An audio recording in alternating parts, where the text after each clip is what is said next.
கல்யாணத்தை நிறுத்துறதுக்கு நம்ம போட்ட திட்டமெல்லாம் நாசமா போச்சு. அவன் செஞ்ச தாலி செய்ய வச்சா தண்ணி அடிப்போம். இந்தா இதை வச்சுட்டு ஏதாவது அமௌண்ட் முடியாது.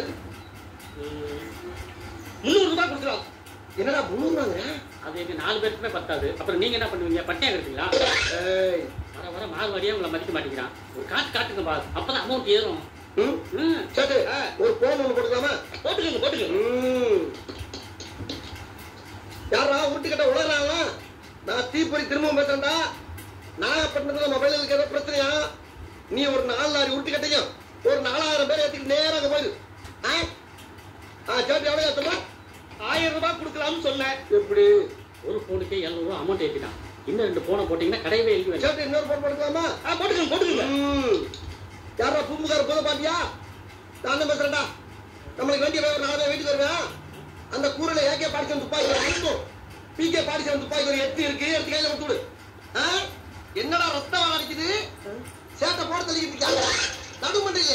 அதே வெள்ள ரொட்டி இருக்கு. கை வலிக்காத பயம்ல நச்சு நச்சுன்னு சங்கிலியை விட்டு ஜோலியா முறா எரும மாடு கிடைக்கிறீங்களா? சரி, எவ்வளவு சொன்னீங்க? 10,000. அப்புறம் இன்னொரு போன போடுங்க. இந்த தடவை நான் பண்ணிக்கிறேன். ஏன்னா நீங்க இன்னொரு தடவை போன் பண்ணீங்கன்னா நான் பணம் தர வேண்டியது இருக்கும். என்கிட்ட பணம் இல்ல. என் பொண்டாட்டி 104 போன் பண்ணி கொண்டு வர சொன்னான்னு. நீ சேட்டு உன் பொண்டாட்டி பேர் 100 ஜனாங்க. எப்படி லவ்வுங்க? அப்ப சரி, போடு.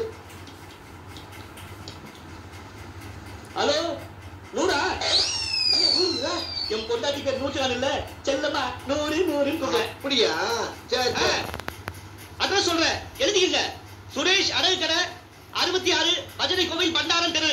சீக்கிரம் வாங்க, பாத்தியெல்லாம் போயிட போறாங்க. உனக்கு வை. என்ன பொண்டாட்டி போய் அட்ரஸ் சொல்லிக்கிட்டு? அது இல்ல, அவ புதுசு இல்ல, கடைக்கு வந்ததே இல்ல, அதனாலதான் அட்ரஸ் சொன்னேன். அது இருக்கட்டும். AK-47 கேள்விப்பட்டிருக்கேன். BK-47 அப்படின்னு ஒரு புதுசா ஒரு துப்பாக்கி வந்திருக்கா? அதை தயார் பண்ணதே எங்க பாஸ்தா ஐயா.